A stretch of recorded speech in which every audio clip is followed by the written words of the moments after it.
Welcome to this module, which is dedicated to the Lord's Day.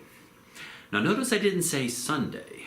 Sunday actually is a pagan word, or it comes from a pagan source. We've got the Romans who named each day of the week for a different planet. And so Sunday was named for the day of the sun. Saturn, the planet, was where we get the word Saturday. They thought the moon was a planet, so Monday is Moon's Day to the ancient Romans, and we've borrowed this in terms of our designation of the days of the week. Sunday really has a pagan origin. Now, I don't want to make too much of that. I don't want you to start, really getting nervous about that, but that is where the word Sunday comes from. The Lord's Day means something much more than that. The Lord's Day, obviously, is the day of the Lord's resurrection. And this, of course, is why we worship on Sunday, the Lord's Day, the day of his resurrection. Now, why do we go to church on Sunday? Well, because of the resurrection, of course. But I want to point out a couple of things here as we move into this module. Normally, Christian shorthand for Sunday is we call it the Sabbath or the Christian Sabbath, and that's technically not correct. The Sabbath is, was, and always will be Saturday, not Sunday. If you look at Genesis 1, the first day of the week is what we call Sunday. Sunday is the day of light. Sunday is the first day of the week. God does not command worship on the first day of the week, but rather on the last day of the week, which is the Sabbath. And so as we start this module, I hope I'm raising some eyebrows there at home. We've got two different days here. We have the Sabbath, which is, was, and always will be on Saturday. Let's not claim it for ourselves. Let's not take it over from the Jews. God revealed the Sabbath as the last day of the week, and Sunday, the Lord's Day, is the first day of the week. The day of the Lord's resurrection is on the first day of the week. Now, I'm going to sort through all of this for you as we go through this module, but just to help prime the pump a little bit, what is the difference between the Lord's Day and the Sabbath? And why does this matter? That's what I want to pursue in this module. They are distinct, Sabbath and Sunday. They are different, the Sabbath and the Lord's Day. However, they are connected. And that is where we're going to end up at the end of this module, is we're going to see the connection between the Sabbath and the Lord's Day. But as we start this module, let's keep them distinct. Let's keep them different. They have different theologies. They have different rationale. They are going to be connected, but let's see the distinction first before we make the connection at the end of this module. All right, what's the meaning of the Lord's Day, other than the resurrection, of course? Don't want to, soft pedal that. But what does it mean to celebrate the Lord's Day?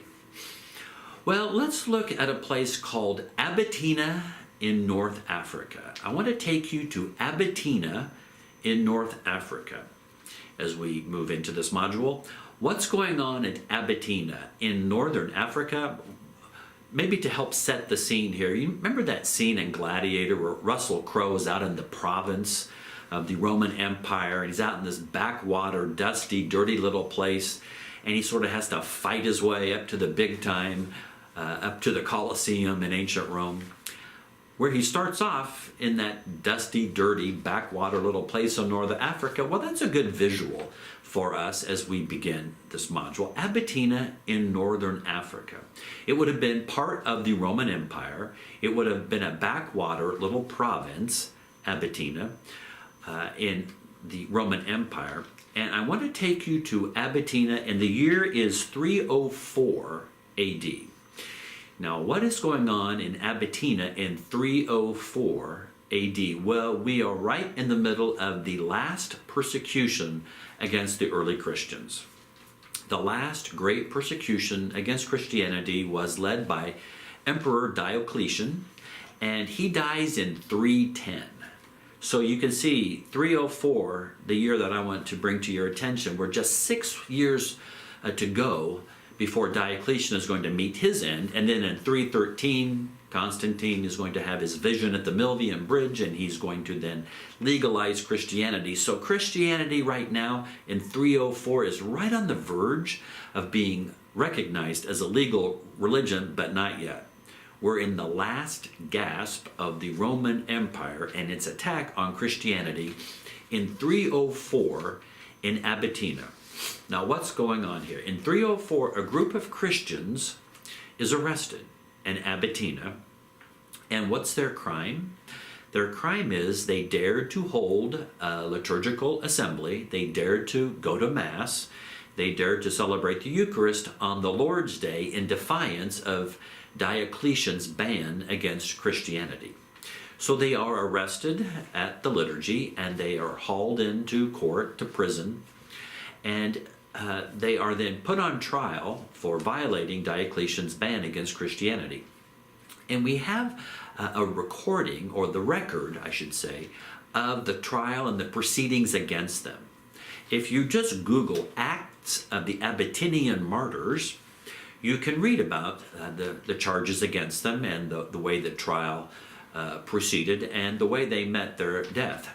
Saturninus was an important martyr in this group, and Saturninus is martyred, and he's one of the main characters that we read in the Acts of the Abytinian Martyrs. There are others, but if you want to Google this during your free time, you can do this and read about how the Abytinian martyrs were arrested and the charges brought against them.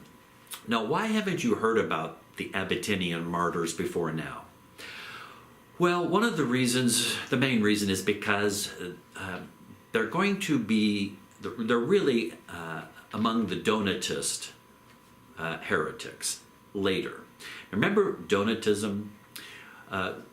This is the heresy that it really happens. It's a hardcore group of Christians who are strong during this persecution, and they remain faithful to Christ during this persecution. Other Christians cave in and fall away. And then after this persecution ends in 313, once Christianity is legalized, then those who caved in want to come back. And the Donatists are hardcore guys, and they say, absolutely not. No, you have to be rebaptized, you have to be reordained, you fell away, you caved in, you turned traitor, so no, you can't come back. They made it very difficult for those Christians to come back after the persecution ended. Now, the Catholic Church did not take that hard line stance. Augustine did not take that hard line stance. The Catholic Church welcomed those who returned to the fold after the persecution ends, but not the Donatists. They end up heretics because they refused to welcome the Christians back who caved in. It's understandable, but still, that's really what happens to the Donatists. Now, the Abytinian martyrs are not Donatists yet. This is the time of the persecution, remember. The Donatist controversy only happens after the persecution ends and people want to come back. But this is why you've never heard of the Abytinian martyrs. They don't have a day in the liturgical calendar. They are not canonized in the Catholic Church because this group ends up, the surviving members end up becoming Donatists in the decades that follow. But not yet. They're very good. They're very strong. At this point, they are not Donatists yet. They are simply Christians who are staying strong in the face of this horrendous persecution from Emperor Diocletian. In the Acts of the Abytinian Martyrs, it says this. They're asked, why would you defy the emperor? Why did you go to Mass? Why would you risk the death penalty to have this religious celebration? And this line jumps out, at least at me. It says, we would die without Dominicus. Now, this Latin word's hard to translate. Dominicus, it can mean Sunday. It can mean the Eucharist. It could be we would die without our Sunday observance. We would die without celebrating the Eucharistic sacrament. It's all contained in this word Dominicus, the Latin word Dominicus. So this is what I want to explore. They say we will die if we can't have the Eucharist, if we can't have Sunday, if we can't observe Sunday, we will die. And what Sunday, what all of the Lord's Day means, that's what Dominicus meant to the Abytinian martyrs. Now remember, we don't have Christmas yet. We don't have the full liturgical year yet. We don't have all of the saints' days. Really, what defines Christian identity at this time is the Lord's Day, Dominicus, the Eucharist.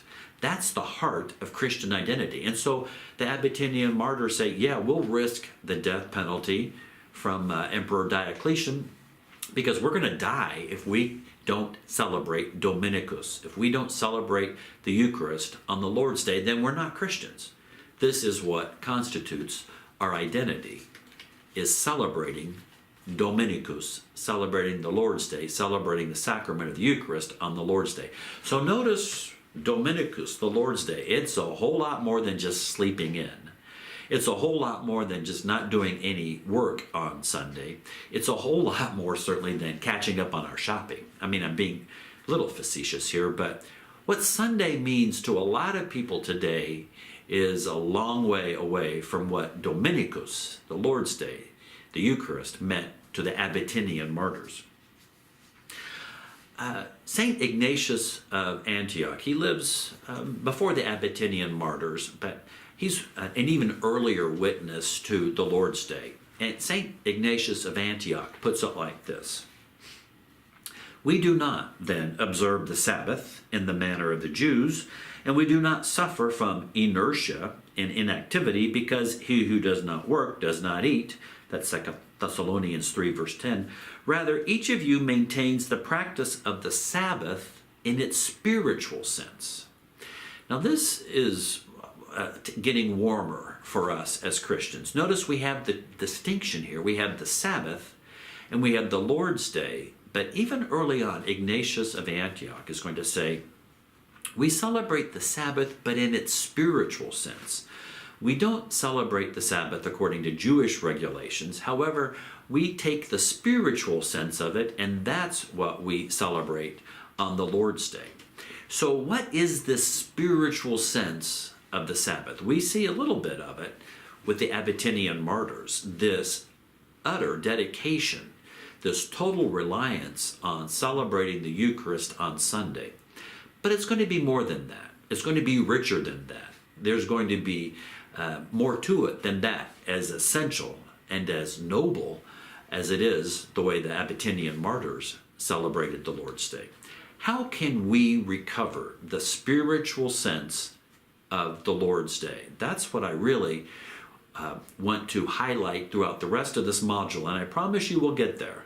At the end of this module and in the reading assignments, we will get to those practical, concrete ideas for how can we recover the spiritual sense of the Lord's Day. But we have to do a little bit of theology before that. Okay, how to recover the spiritual sense of the Lord's Day? Well, let's look at another early Christian document. Let's look at the Apostolic Constitutions. Now, the Apostolic Constitutions, they're a 4th century document, so probably 375 to 380 AD is when these are dated.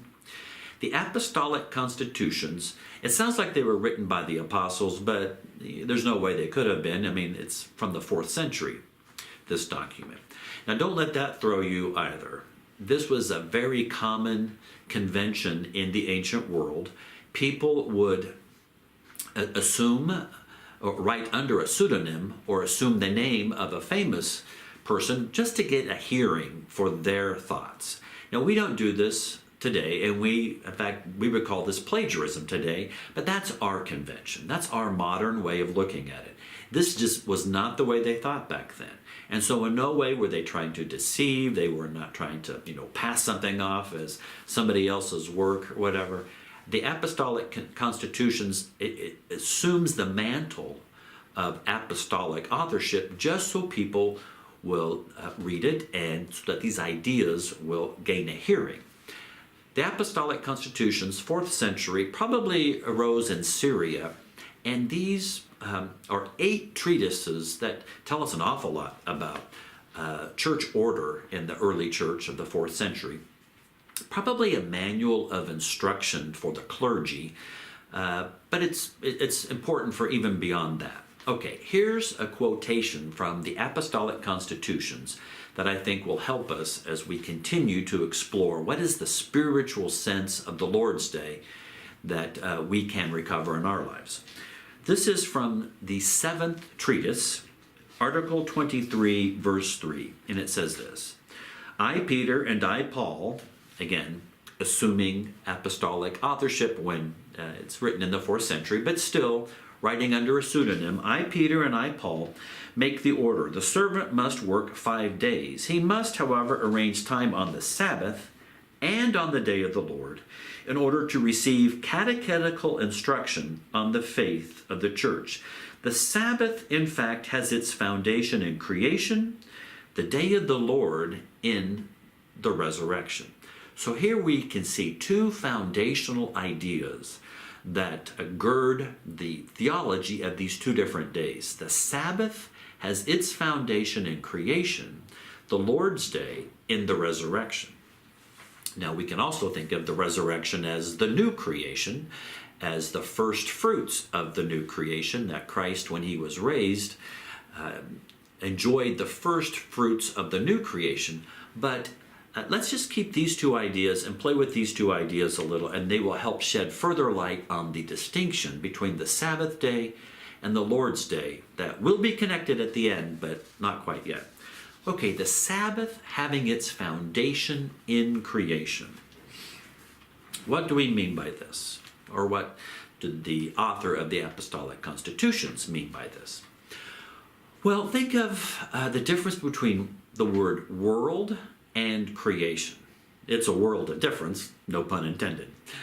The world, that's a neutral term. The world can be just what's going on around me. It can be just the physical, material place that we happen to inhabit. You know, a scientist and a philosopher, especially if they don't believe in God, they can look at the world as just this given place around us, a neutral word, or it can be something not neutral. There are a lot of, especially French existentialist philosophers that think this world is absurd, it makes no sense, and if the world is cut off from God, then one can see how one could arrive at that conclusion that the world is absurd. But notice the world, just that term, that sets the term of discussion by with the premise that this is just a neutral place, just a physical, material place. The word creation, however, just shifts the whole conversation. The word creation obviously requires a creator. And so creation is not neutral. World, environment, those are neutral words. They don't require any belief in God. Creation, however, takes us into the realm of faith. And obviously there has to be a creator if there is such a thing as creation. Now, if we look at, again, we're really looking at the Jewish foundation here for a Sabbath. But let's go back to the whole creation account. Recall that the creation account that is on the day of the first day that God says, "Let there be light." And then throughout the rest of the creation, we see the purpose of creation. The purpose of creation in Genesis 1 is to form Israel. The purpose of creation is to create a people that God can give his covenant to. That is really the purpose of creation. You know, a scientist may just say, well, the world's just here. There was a big bang and things just collided and there are all these coincidences that just piled up and that's what created the world. That is not what the eye of faith sees. Instead, the eye of faith, using Genesis 1, sees God's purpose of creation and that the Creator makes all of this for a reason. And Genesis 1 is going to say the reason for God's creation is to create a holy people, Israel. And not just to create a people, but to give a covenant. to Israel, to enter into a covenantal relationship with Israel. That is the purpose of creation. It's not just to, all these special effects to make sun and stars and moon and all of that. The purpose of creation is to form a people and for God to enter into this close covenantal relationship with that people. Now, there are several covenants in the Old Testament. We're not going to look at the covenant with Noah or Abraham. We're going to look at the covenant. We're concerned with the covenant at Mount Sinai, where God comes down on the third day and gives the law to Moses. That is really what forms the Jewish people, really shapes their identity. Of course, the other covenants do as well. But it's the covenant given on Mount Sinai that we want to look at, because it's the covenant on Mount Sinai that is going to give us Sabbath regulations. We know in Genesis 1 that God himself enters into the Sabbath, that God himself celebrates the Sabbath, that God himself rests at the end of creation. The covenant on Sinai is going to regulate that. It is going to give us rules for how the Jewish people were to live on the day of the Sabbath. But what I want to show here is, or I want to hold up to you here, is that Mount Sinai, what happens right before this covenant is given? This covenant that deals with the Sabbath, among other things. What happened right before Mount Sinai? Well, of course, it was the Exodus. God leading his people out of slavery. God leads his people out of slavery into Egypt to Mount Sinai, and there on Mount Sinai gives this covenant that binds the people even more closely to himself. So really, on Mount Sinai, it's all about freedom. Now, this isn't usually what we think of when we think of the Ten Commandments, but especially the regulations about the Sabbath. But it's really the context of freedom. God has freed his people from Egypt. God has led them out of Egypt to Mount Sinai. God has revealed himself for the purpose of freeing his people and giving them freedom. That's really the original intention of the covenant at Mount Sinai, freedom. That is really the intention of even the regulations for the Sabbath. All of those commandments against work, it sounds like thou shalt not, but the whole purpose was freedom. They have just been given their freedom from Egypt, and the whole purpose of the covenant at Mount Sinai is to celebrate this freedom. And this is what God reveals by God himself celebrating the Sabbath. It's not as if God was tired after creation. It wasn't that he needed to rest or needed a break. God created without any effort, of course. God celebrates the Sabbath to show his people who he really is. He's a God of freedom. He gives the covenant at Sinai as a celebration of their freedom, their deliverance. That is the original meaning of the Sabbath. It's freedom. That is the original meaning of the covenant at Mount Sinai, freedom. That is what God wants to protect by giving the rules and the regulations for the Sabbath observance, is to protect their freedom. Now, this might be hard to see for us as Christians, but let me quote a wonderful author to you, Rabbi Abraham Heschel, and he will help us see the original spiritual Jewish sense, the Jewish understanding of Sabbath. Rabbi Heschel, in his magnificent book, The Sabbath, which I highly recommend, after you're finished with this program and you have some free time to read the things you want to read, I highly recommend Rabbi Heschel's book, The Sabbath, which goes into this in much more detail than we can here. But just look at this quote from The Sabbath. 6 days a week, we try to dominate the world. On the seventh day, we try to dominate ourselves. What does he mean by this? He says, 6 days a week we're given to work. But on the seventh day, we have to dominate ourselves. We have to remind ourselves that we are not slaves of work. We can be the slaves of work for 6 days of the week, the rabbi is saying, but on the seventh day, we are freed from that. We are freed from work.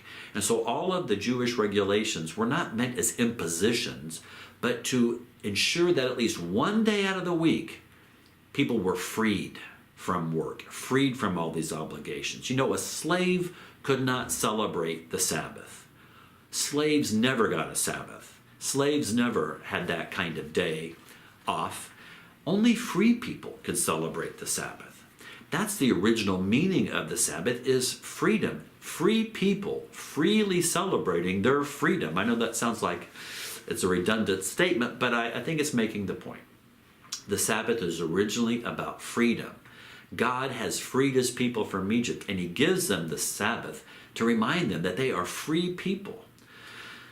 Now, we are no longer slaves in Egypt, but let's face it, we can be slaves to all sorts of other things. Slaves to work, slaves to that computer, slaves to email, slaves to consumerism, materialism, shopping, slaves to our schedule, slaves to all kinds of obligations. The Sabbath, the spiritual sense of it, the original Jewish sense of it, was one day a week we are reminded we are free men and women. We are not slaves to these things. They might run our days at work, they might run our days 6 days of the week, but there's one day dedicated to reminding us we are free children of God, we are free men and women set free, and that one day of week we are reminded we are not slaves to work. Now, our natural, especially if we are workaholics, our natural tendency is to keep doing stuff on Sunday, or we just use Sunday as a catch day to let us keep working ourselves to death the rest of the week. The Sabbath is one day that we are not to be dominated by these other concerns, but we dominate ourselves, meaning we don't let those addictions get the better of us. We don't let those tendencies get the better of us. We don't let running around get the better of us. At least one day of the week, we need to guard, and as a reminder that we have been set free and that we are not to be dominated by all these other things that just seem to get the upper hand of us all throughout the week. Without the Sabbath, Rabbi Heschel says, the world would only know itself. See, that's back to the point I made about the difference between world and creation. Because the Sabbath occurs at the end of creation, the Sabbath is our reminder that we are not just here by accident in this neutral place. We're part of creation. We're here for a reason, for a purpose. God made us for a purpose to be here. And he made this world not just as a conglomeration of accidents, as some of the scientists would have us think. We're here for a reason. And we see that a beautiful reminder of it every Sabbath day, that we are reminded we are here for a reason. God has made this good world, this good earth, for a reason. And the purpose is, of course, to make us children of God, nothing less than that. We are reminded of this every time we celebrate the Sabbath, that we're here in creation. The rest of the workday week might just seem like we're at the mercy of the world, but one day of the week, there's a spiritual reminder that this is creation and that we are set free for this, and that the Sabbath reminds us of all that. If we didn't have the Sabbath, we'd be at the mercy of work. We'd be at the mercy of all these other forces. One day of the week, we take charge of that, control of that, and we don't let ourselves be dominated by that. One day of the week on the Sabbath, we're reminded of this. Without the Sabbath, the world would only know itself. The Sabbath reminds us of God, of creation, of our purpose here, of so much that gets blurred, smothered under all the work and all the pressures throughout the rest of the week. So where can we find this Sabbath rest, this rest that restores us? It's not just, okay, one day that we're going to just, veg out in front of the TV and relax. Although, sometimes we need to do that. I'm not judging that either. But Sunday is more than just that. Where can we find the spiritual meaning of Sabbath rest? Well, let's shift now into the New Testament. I've given you a little bit of a Jewish understanding of the spiritual meaning of the Sabbath as originally intended, as originally given on Mount Sinai. When we read the pages of the New Testament, of course, we see something else. We don't see spiritual freedom. We see laws and regulations, and Jesus is criticized for healing on the Sabbath. It's one of the reasons why some people want to kill him, is because he is overturning all the rules and regulations that have crept in over the centuries since it was originally given on Mount Sinai to the day of Jesus. It's become just rule bound, the Sabbath observance. I have a Jewish friend that I met. I think I may have mentioned this in another module, but I need to say it again here. Very devout, observant, Orthodox Jew. He wouldn't lift a pencil on the Sabbath because he was a professor. And he was afraid that if he lifted a pencil, he might start thinking about school or about class, or he might start doodling, and then it might lead into something that would be related to his work as a professor. Now, this to Christian people, this seems really kind of obsessive. It seems like the spiritual meaning of the Sabbath has been lost, and that it's just about rules and regulations that just stifle and just seem too uptight and just anxiety producing, instead of producing the freedom that the Sabbath was originally meant to give. This is what Jesus wants to restore. He wants to restore a spiritual sense of freedom. Man was not made for the Sabbath, he says. The Sabbath was made for man. And so if you look in his confrontation with the Pharisees, they are extremely rule-bound, anxious, uptight people who are just focused on the rules, and they've lost sight of the spiritual meaning of the Sabbath that he came to restore. What is the spiritual meaning of the Sabbath that Jesus wants to give? It's this original freedom in God. That's what he wants to recover. And this has been lost or twisted or burdened with all of the rules and regulations of the Pharisees. Now, this is an important point for us, because I think, and I've met many people like this in my priesthood, it's good, of course, to observe Sunday as a day of rest, but there are people that get so uptight, so anxious over doing any work on Sunday that they feel guilty and they bring it to confession. And okay, this is to fall into the trap of the Pharisees a little bit. Again, originally the Sabbath is given to help us live lives of freedom, not tie us up in knots. And so anytime we fall into this anxiety or this guilt-based shame of, oh, I just did some work on Sunday, this is what Jesus wants to free us from as well. The Sabbath was meant to restore our freedom, not to tie us up in anxious knots that just further weigh us down. So the meaning of the Sabbath that Jesus came to restore, that was originally given on Mount Sinai, is spiritual rest. This is what we want to find.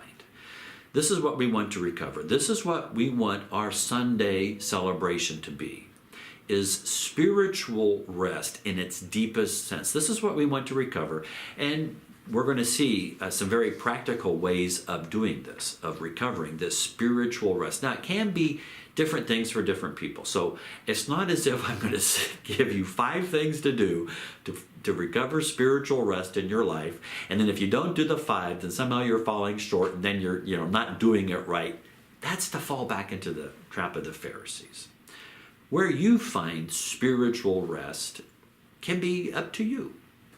Now, we're going to read, again, some things that will help us with this. But, I remember Bishop Olmsted when he was here, and he talked about how Sunday was pretty much a day he caught up on things and caught up on email and, other things that he needed to do. And he finally realized, that's not how I want to spend Sunday. So what he did was he planned to do all of that some other day of the week. That meant he had to back up and say no to some other things on Thursday or Friday or Saturday, but he wanted to spend Sunday differently than just shopping, doing email, watching TV. He wanted to spend it with family. He wanted to spend it with his friends. He wanted to spend it over a meal with these people. He wanted to spend it in prayer and in reading and reflection, but he took charge of his Sunday observance without falling into all these rules, but he said, that's not how I want to spend Sunday. That's not how I want to live. So he came up with what was important to him to find spiritual rest and nourishment. It might mean going to the symphony. It might mean going to a museum. I don't think that it has to exclude football. I mean, it can be different things for different people. As long as we don't just, fall into being couch potatoes and just, let the culture dictate Sunday to us. As long as we choose how we want to observe Sunday, then I think we are on the right track. Okay, just a little bit here before I get to some of those practical considerations. I want to point out something. Your reading assignment from the Bible and the liturgy will do a great job of this. So I think I can skip over this a little lightly. But in your reading assignment, you're going to see Sunday referred to as the first day, and as the third day, and as the eighth day. And I'm going to let Cardinal Danielou fill in a lot of those details, but just a few things here. The first day, of course, it's the first day of the week. Sunday really is the first day of the week. Now, it's the first day in Genesis. It's the day in which light, God said, let there be light. It's the day when creation starts. Remember, the sun's not created until the fourth day, so the first day, though, is still the day of light. It's still the first day of the week, Sunday. Now, just take that in. Do you think of Sunday as the first day of the week? Notice the built-in conflict we have with combating our culture. No one thinks of Sunday as the first day of the week. It's the last day of the weekend. It's the end of the weekend. We don't think of it as the first of anything. We think of it as the end of the week, at least the end of the weekend as our cool down day before we gear back up for the work week. We think of Monday as the first day of the week because it's the first work day. But that's not it at all. In the Bible, Sunday is the first day of the week. And we can see how much we are under the influence of this culture for us to realize, Sunday is the first day of the week, but we don't approach it that way at all. We're letting the culture drive our lives instead of the reverse. So just recovering a realization that Sunday is the first day of the week. It's not the end of anything. It's also the third day. Now I'm going to let Cardinal Danielou explain all of this to you. It's Jesus rose on the third day, of course. The third day is always the day of God's revelation, of God's self-manifestation. It was on the third day that God came down. In the book of Exodus 19:11, it was on the third day that the covenant at Sinai was revealed. It's on the third day that Jesus rises from the dead, the third day after his death, of course. So that's another reason why it's also the third day, but it's also considered the eighth day. Why is it the eighth day? Well, it's the day after the Sabbath, and the Sabbath is the seventh day. The last day of the week is the Sabbath, Saturday. So Sunday is the eighth day, as well as the third day and the first day. It's all of those things for different reasons. I'm going to let your author, Cardinal Danielou, give you all of those details there. So he'll flesh that out much more for you in the reading assignment for this module. Okay, one last point, main point, before I double back to something. If Saturday is the Sabbath day and Sunday is the Lord's day, can you see the problem here, or where I might be leading? Why do we go to Mass on Sunday? Now, we've got the Lord's resurrection, of course, but every now and then you're going to see these anti-Catholic little booklets by Chick Publications, or even really some Seventh-day Adventists. They'll claim that the Catholic Church has changed the day we worship. It's so clear in the Old Testament that God commands worship on the Sabbath. And so the Seventh-day Adventists, as their name suggests, they go to church on Saturday. They do not worship on Sunday. They worship on Saturday because it's so clear in the Old Testament that that's when God commands worship. So if you look at Exodus 20, verses 8 to 11, you will see that it is quite clear God set the Sabbath, the last day of the week, as the day for worship. And you can also see that if you don't worship God on the Sabbath, you can be put to death. You can be killed according to the Old Testament verses that few of us really pay that much attention to anymore. But back then you could be put to death for not observing the Sabbath, for not worshiping God on the Sabbath. The Jews don't go to church, obviously, they go to synagogue. But for not worshiping God on the Sabbath, you could be killed back in the book of Exodus. So, it could not be clearer than that, and yet we go to Mass on Sunday. So Seventh-day Adventists will say, the Catholic Church changed the Bible. The Catholic Church set itself over the Word of God. The Catholic Church changed the day of worship that's so clearly commanded in the book of Exodus. Just a little bit of a historical explanation here, a little bit of apologetics. We can see clearly in, especially the Gospel of Luke, that the early Christians observed both days. They observed the Sabbath, and they also gathered in each other's homes for the breaking of the bread. We see this in Luke's Gospel. We see this also in Acts chapter 2, verse 46. The Christians are every day in the temple, but they're also gathering in each other's homes for the breaking of the bread, the earliest designation of the Eucharist. So they're doing both. They're observing the Sabbath, and they are celebrating the Eucharist on the Lord's Day, on the first day of the week, on what we call Sunday. Luke's Gospel is written probably in the 60s. So still, the first several decades, the first Christians are observing both days. They're still devout Jews, so that of course they are observing the Sabbath, but they also believe in Jesus and his resurrection, so they're also gathering on the first day of the week to break bread and to celebrate the Eucharist. Tensions start to begin in the 70s AD, and then they really start to heat up. Now, of course, we know what happens in 70 AD. The temple is destroyed. Jerusalem is destroyed by the Romans.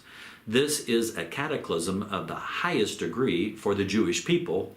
Jerusalem has been destroyed. The temple, the presence of God, has been destroyed. Now what are they going to do? The few remaining Pharisees gather at Yamnia, and by 90 AD, they start to do this.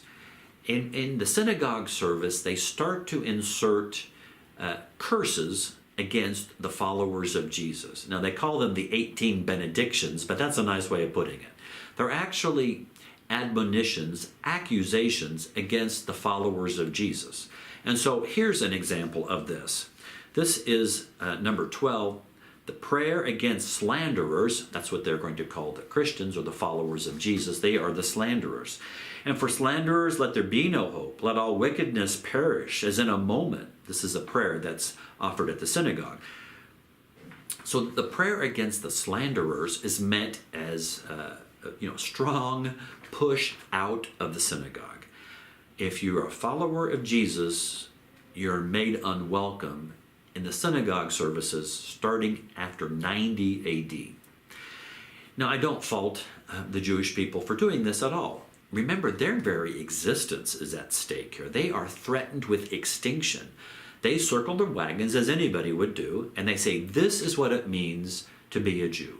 We have to hang on to these core elements of our identity, and belief in Jesus was not one of them, obviously. And so they determine that this is what it means to be a practicing Jew. If you believe in Jesus as the Messiah, you cannot be a practicing Jew. And so to push the early followers of Jesus out of the synagogue, they come up with these 18 curses that were read out Sabbath after Sabbath in the synagogue. And so the early followers of Jesus that might have been showing up, well, they got the message. And so they are really pushed out of the synagogue.